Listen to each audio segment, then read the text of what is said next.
content and context.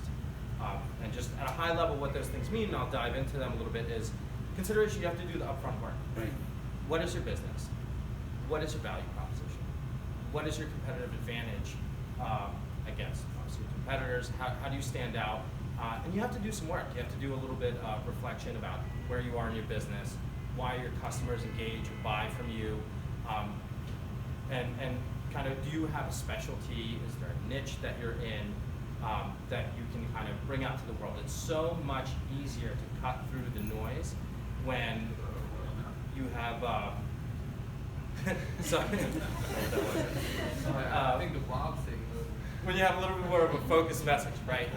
So, for instance, when I was working Tonic Design, and I work with a lot of service-based businesses, it's a bit more of my background, and especially people that are digital agencies or something like that, you know, and especially ones that are full service, and you offer a plethora of services. We do digital marketing and SEO and social, and we'll build apps, and we'll do web design, and I think everybody knows a couple of these shops in town that do this, and then they want to go to marketing, right?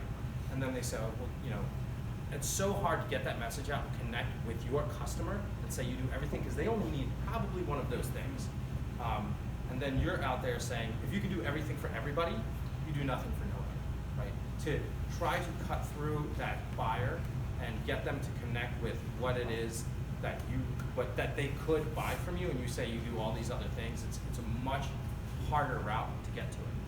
So, in consideration of your business, think about, you know, potentially you can do all those things, but what is that one thing that really makes you special, right? Especially for service-based businesses. I have a client who's a software development shop, and same deal. You know, a lot of them say, well, we're on time and we're on budget.